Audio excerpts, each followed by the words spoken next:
No puedo decir cuándo ocurrió lo que voy a contar, tampoco dónde ocurrió, no puedo revelar ni un solo detalle de mi identidad, ni nada. Fui militar, cabo, como muchos otros, nunca hice nada especialmente importante ni heroico, yo simplemente hacía lo que se me ordenaba sin preguntar, igual que todos. Yo estaba asignado como parte del equipo de seguridad de un narcotraficante de cierto cartel que en ese entonces tenía muy buenos arreglos con el gobierno. No solo yo, éramos como 40. El general siempre andaba con él, otros lo movían, y algunos cuantos estábamos enclavados en su casa de seguridad, y digo casa por no decir mansión. Ahí ocurría de todo, desde fiestas y tratos de negocios importantes hasta entrevistas forzosas y otro tipo de cosas. El lugar tenía una piscina, un enorme jardín, una estancia principal de 3 pisos, equipada con todo lo necesario como para no tener la necesidad de salir para nada por meses. Esas eran las áreas accesibles, pero en la propiedad había una zona con barda, ahí siempre estaba uno de nosotros cuidando que nadie más que el dueño o su gente de confianza entrara. Detrás de esa barda había otro jardín, uno más pequeño, con un árbol en el centro, un árbol seco, todo el año estaba seco, porque nunca se le ponía agua, siempre se regaba con sangre, específicamente con la sangre de la gente que llevaban ahí para los interrogatorios forzosos. El dueño de la casa estaba loco, era un sádico, un terrible psicópata, pero quién sabe, era raro, porque con toda su gente era muy amable, siempre con una sonrisa en la cara, respetado por mucha gente, dentro y fuera del mundo del narco, su maldad aparecía solo cuando estaba en esa zona privada de su propiedad. En ese jardín estaba la entrada a un pequeño sótano, que es donde se llevaban a cabo los interrogatorios forzosos, yo jamás bajé. Ya con todo ese contexto, quiero contar las cosas extrañas que ocurrían en ese pequeño jardín, impregnado de muerte. Lo que voy a contar quizá parezca demasiado para algunas personas, pero deben recordar que ahí morían personas, de formas terribles, y, como dice la gente, cuando una persona muere sufriendo su alma no puede descansar y por lo general las almas en pena suelen manifestarse. La primera situación peculiar que ocurrió desde que me asignaron a la casa de seguridad fue que una noche que estaba haciendo guardia en la entrada del jardín, empecé a escuchar que algo estaba rebotando en el interior de la barda, era una pelota que estaba siendo lanzada hacia las 4 paredes. No nos tenían permitido abrir la puerta por nada del mundo, a menos que se nos ordenara, si alguno de nosotros abría nada más porque sí, era una muerte segura. Así que no podía asomarme a ver qué estaba pasando, simplemente avisé por radio de la situación. Solo me respondieron que estaba bien, que ignorara el ruido. Durante una semana estuvo pasando lo mismo, así que un día se me ocurrió comentar lo sucedido con uno de los hombres del dueño. Él me dijo que 2 días antes de que yo llegara, le habían dado una lección permanente a uno de los jefes de plaza. Resulta que esa persona solía visitar mucho al dueño, sobre todo cuando había interrogatorios. Ese señor se la pasaba en el jardín, lanzando una pelota de tenis contra las paredes, lo hacía mientras le sacaban la información al desafortunado en turno que había sido llevado al sótano. Así que, según me dijo el sicario, ese ruido lo estaba haciendo el fantasma del susodicho, que seguía jugando con su pelota de tenis en el jardín. Una cosa curiosa, no sé cómo le hacían para controlar los olores, digo, los cadáveres se los llevaban, pero tantos litros de sangre debieron haber causado un mínimo de pestilencia, pero al menos yo jamás detecté ningún olor afuera de ese jardín, adentro sí, pero afuera no, ni siquiera cuando abría la puerta, a mí me parece raro. Haciendo memoria, tampoco había moscas. Nunca me puse a pensar demasiado en esas cosas, a mí me decían quédate ahí, y es lo que yo hacía. En cuanto al árbol, sí llegué a verlo en varias ocasiones, lo que pasa es que, cuando interrogaban a alguien de quien se sospechaba que podrían intentar rescatarlo, nos asignaban a 2 o 3 dentro del jardín, para que en caso de que alguien lograra matar a todos los de afuera y llegar hasta ahí, recibirlo con una lluvia de balas. Ese árbol se veía viejo, su color era muy opaco, no llegaba a negro, pero sí era muy cenizo, no le crecía ni una hoja en ningún momento del año. Su tronco yo calculo que medía 1 metro de diámetro, y de alto se me hace que unos 10 metros, más o menos. Se podía ver desde el estacionamiento. Había otro detalle alucinante: el árbol estaba encadenado, no amarrado con mecate, encadenado con grilletes de acero y grandes candados que sujetaban el árbol a 4 gruesos postes de concreto que estaban como a 1 metro del tronco. Nunca me atreví a preguntar para qué eran las cadenas, pero claramente el motivo de que las tuvieran no era nada bueno. La vibra que emanaba ese árbol era incómoda, se me complica un poco explicarlo con claridad, pero no era agradable. Si te acercabas demasiado podías sentir como si algo te estuviera oprimiendo el pecho, hasta la temperatura del aire era más baja cerca del árbol. Nunca había que darle la espalda a ese árbol, era mala idea, porque cuando no lo mirabas de frente, sino que lo mirabas de reojo, podías ver personas paradas alrededor del árbol, viendo hacia el suelo, dando la espalda. En cuanto volteabas a ver el árbol directamente, esas personas desaparecían. Pero si volvías a darle la espalda al árbol y de nuevo lo mirabas de reojo, esas personas ya las veías más cerca y ya no miraban hacia el suelo, sino que te estaban observando fijamente. Una cosa espantosa. Se decía que si hacías eso muchas veces las personas esas te terminaban alcanzando y te mataban ahí mismo. Me dijeron que llegó a pasarle a 3 cabos, pero yo nunca vi nada. En varias ocasiones, no sabría dar la cifra exacta, pero si fueron más de 10 veces, me tocó ver cómo regaban el árbol. Era una cosa grotesca. En cuanto acababan los interrogatorios, mandaban llamar a uno de los jardineros del dueño.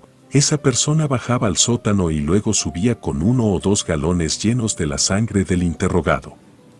Esos galones los vertían en los pies del tronco del árbol, llámenme loco si quieren, pero les juro que ese árbol estaba vivo. Yo pude ver cómo se movía cuando le vaciaban la sangre, no mucho, nada exagerado, pero les puedo asegurar que el tronco y las ramas se mecían algunos centímetros cuando les daban sangre. El dueño tenía una relación ciertamente rara con el árbol, le hablaba, lo acariciaba, no dejaba que nadie hiciera contacto físico además de él. Una vez me tocó ver cómo le dieron un tiro a un sicario. Él era nuevo, estaba fumando en ese jardín, yo estaba cuidando, había interrogatorio. Ese tipo, cuando ya se estaba terminando su cigarro, se le ocurrió lanzarlo al pasto, cerca del árbol. En cuanto el cigarro hizo contacto encendió la hierba, inmediatamente avisé por radio para que trajeran agua y evitar que el fuego se saliera de control. Literalmente pude ver cómo el fuego rodeó el árbol sin tocarlo, las llamas le sacaron la vuelta. Yo no lo podía creer. El dueño tuvo que salir del sótano, estaba de muy mal humor, odiaba interrumpir los interrogatorios, preguntó qué pasó y yo simplemente le dije. El señor sacó su arma y mató al sicario, así, a la brava, sin miramientos ni titubeos, no le gustaba que se metieran con su árbol. Las veces que me tocó hacer guardia toda la noche afuera del jardín, era normal escuchar gritos que provenían del interior. Eso sí estaba raro, porque los gritos de los interrogatorios no se escuchaban, el sótano estaba bien equipado para que ningún sonido pueda escapar de adentro. Así que definitivamente no era normal que se escucharan gritos, además que esos gritos solo se escuchaban cuando no había interrogatorios, no tenía sentido. Nosotros, el ejército, estuvimos brindando seguridad para ese narcotraficante por algunos años. Las cosas cambiaron cuando se terminó el sexenio, el nuevo presidente hizo tratos con otro cartel y nos movieron. Yo no duré mucho tiempo después de aquel sexenio. Las cosas actualmente ya no funcionan como antes. Por supuesto que el gobierno sigue teniendo acuerdos con el narcotráfico, eso nunca va a cambiar, pero a lo que yo me refiero a que las cosas ya no son como antes, es que ya no existe ese descaro de ordenar que sea el ejército el que cuide a los narcotraficantes del cartel contrario, o de instituciones internacionales como la DEA o la CIA.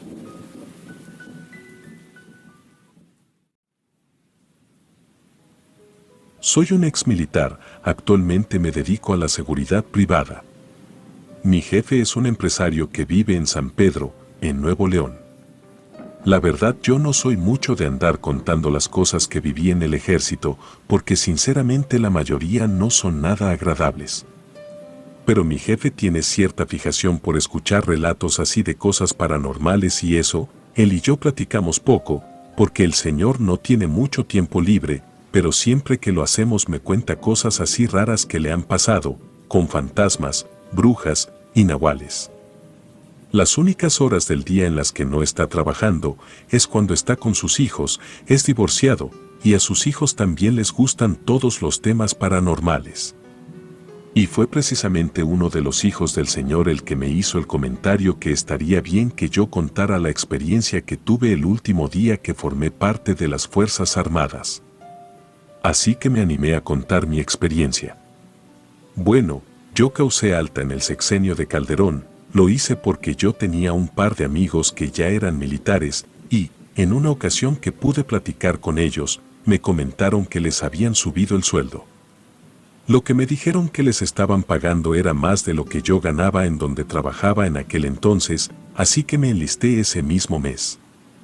Para que se entienda por qué estaba en el lugar en el que me ocurrió la experiencia es necesario que les dé un poco de contexto, solo lo básico. Estando dentro me asignaron a Tamaulipas, que en aquel entonces era el mero infierno, porque los zetas andaban con todo. Ese cartel se quería apoderar de todo el país, así que la guerra estaba durísima en todas partes. Se tenía el rumor de que esa gente había sido parte de las fuerzas especiales y que era por eso que era difícil combatirlos. Por aquellos años el cartel de Jalisco creó un brazo armado específicamente para hacerle frente a los zetas, de hecho, se hacían llamar los matazetas. Todo lo que restó del sexenio de Calderón, yo me mantuve en Tamaulipas, no en la misma ciudad, pero siempre en el mismo estado. Cuando entra Peña, somos trasladados a Jalisco. Para ese entonces los matazetas ya habían evolucionado al cartel de Jalisco Nueva Generación. Su líder controlaba todo, tenía comprado a medio estado, desde la señora de la tienda de la esquina hasta gente del gobierno. Era muy difícil trabajar, a los que nos asignaban ahí no durábamos mucho, nos movían muy seguido, era como una medida de prevenir que se generaran lazos entre la maña y el ejército. Del 2013 al 2018 estuve en Colima, Guanajuato y Guerrero. Al momento de que sale Peña y entra Obrador somos movidos a Zacatecas, que para ese entonces ya llevaba varios años siendo el campo de batalla entre la gente de Jalisco y la gente de Sinaloa. Zacatecas olía a muerte, estaba lleno de pueblos fantasmas, toda la gente que habitaba esos pueblos huían, claro, si las balas no los mataban primero. Bueno, fue en Zacatecas donde viví la experiencia que me haría causar baja del ejército. Nos mandaron a la sierra, que está detrás del Cerro de la Bufa, estábamos más o menos a la mitad, entre el cerro y la carretera Morelos-Cocío. Nos habían enviado a interceptar a un convoy armado de la gente de Jalisco, lo que nosotros no sabíamos era que los de Sinaloa también estaban en la sierra, esperando a ese mismo convoy. Así que a la mera hora se armó tremenda balacera, muchos muertos, solo una camioneta de todo el convoy pudo salir de ahí, cayeron todos los de Sinaloa y del ejército nada más que de yo. Fue de pura suerte, el que me estaba tirando no contó bien sus balas y fue por eso que pude matarlo. Para ese momento los de Jalisco ya se habían escapado. Todo esto ocurrió a las 2 de la mañana. Así que ahí estaba yo, completamente solo, en medio de la sierra, a mitad de la madrugada y rodeado de cadáveres. Sin más que hacer, empecé a caminar. No pasaron ni 5 minutos cuando empecé a escuchar ruidos, muchos ruidos que no tendrían por qué sonar a mitad de la sierra. Podía oír pasos, era un andar tranquilo, me parece que era de mujer porque sonaban como tacones, pero el ruido era el que hace un zapato de tacón al moverse por vitropiso. También se escuchaban como si varios espejos se estuvieran quebrando. El sonido, aunque sonaba a la distancia, tenía mucha nitidez. Recuerdo que al mismo tiempo se escuchaban risas, no carcajadas ni nada escandaloso, más bien sonaba como las risas que hay en una charla entre personas.